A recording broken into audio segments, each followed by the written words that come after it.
नमस्कार। खबर आज आनंदपाल की।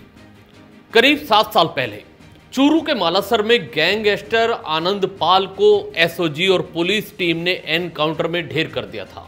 एनकाउंटर की कार्यवाही से पूर्व जो सामने आया था कि एसओजी की टीम को आनंदपाल के मालासर में होने की जानकारी मिलने के बाद उसके मकान को चारों तरफ से घेर लिया गया था और उसे सरेंडर करने के लिए कहा गया, लेकिन उसके द्वारा छत से पुलिस पर फायरिंग के आरोप लगे और पुलिस की जवाबी कार्यवाही में आनंदपाल ढेर हो गया था, जैसा पुलिस द्वारा मीडिया में दिए गए बयानों में सामने आया।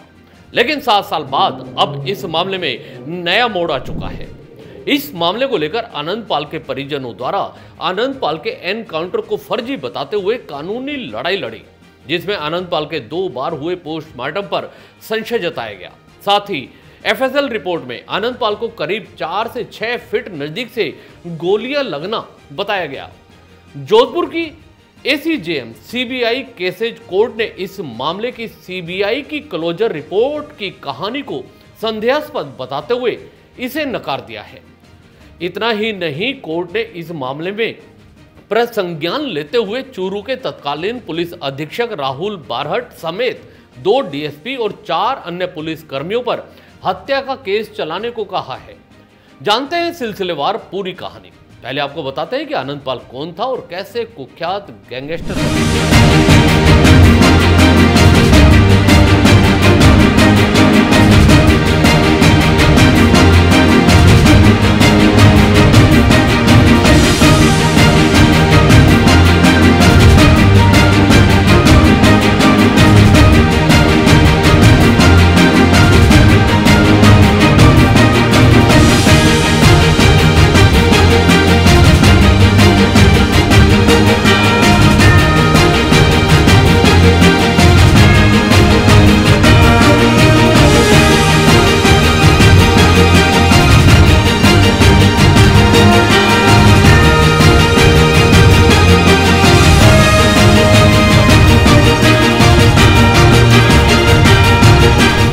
एसओजी की टीम के तत्कालीन आईजी दिनेश एमएन के अनुसार आनंदपाल व बलवीर बानोड़ा 2006 में गोपाल फागोट और जीवन राम गोधारा की हत्या के उन पर आरोप थे। आनंदपाल जीवन राम के मर्डर के बाद फरार हो गया था।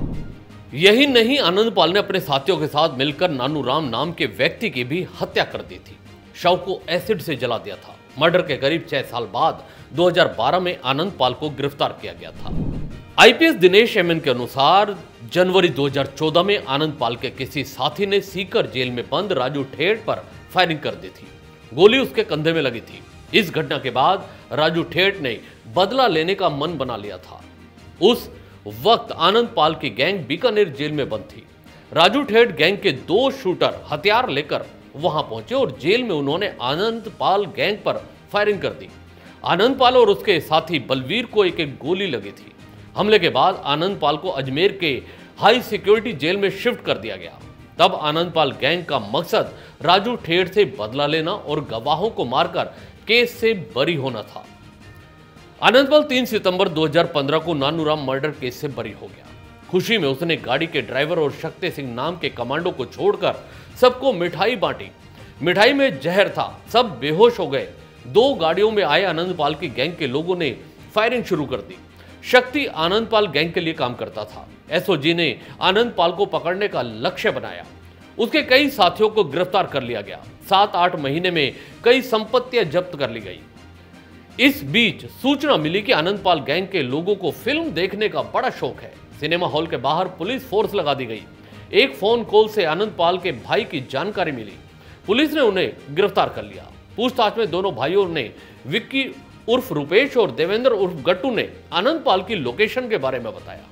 24 जून 2017 को टीम गट्टू की बताई लोकेशन पर चूरू के मालासर गांव पहुंची। आनंदपाल ने घर की छत से फायरिंग शुरू कर दी। करीब 45 मिनट तक एनकाउंटर चला। कमांडो सोहन सिंह और आनंदपाल के बीच आमने सामने फायरिंग हुई। इसमें आनंदपाल मारा गया। गोली लगने के कारण सोहन 4 महीने तक अस्पताल में भी भर्ती रहा। अप्रैल 2021 में आनंदपाल एनकाउंटर केस में शामिल 9 पुलिस कर्मियों को तत्कालीन गहलोत सरकार ने विशेष पदोन्नति दी।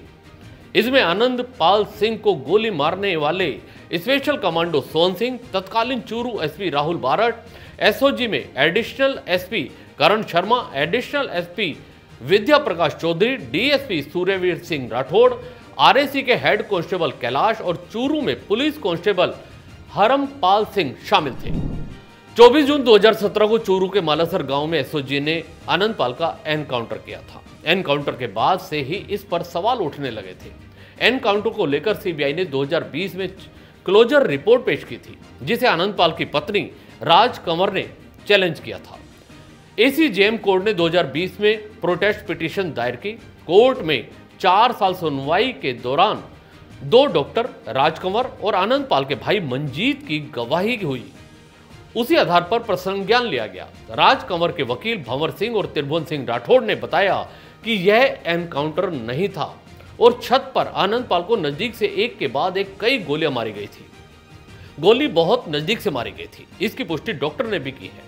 कोर्ट में कई गवाहों को पेश किया गया। उनके आधार पर एसीजेएम कोर्ट ने पुलिस अधिकारियों के खिलाफ प्रसंज्ञान लिया है। प्रोटेस्ट याचिका पर प्रसंज्ञान आदेश पारित करते हुए पीठासीन अधिकारी युवराज सिंह ने चूरू के तत्कालीन एसपी बारहट सहित कुचामन सिटी के तत्कालीन वृत्ताधिकारी विद्या प्रकाश, पुलिस निरीक्षक Suryaveer Singh, head constable Kailash Chand, constable Sohan Singh, Dharmpal व धर्मवीर के खिलाफ भारतीय दंड संहिता की धारा 147, 148, 302, 326, 325, 324 और सह पठित धारा 149 के अपराध का प्रसंज्ञान लिया गया है। इस खबर में इतना ही। दीजिए इजाजत। चैनल को भी सब्सक्राइब करना ना भूलिएगा। धन्यवाद।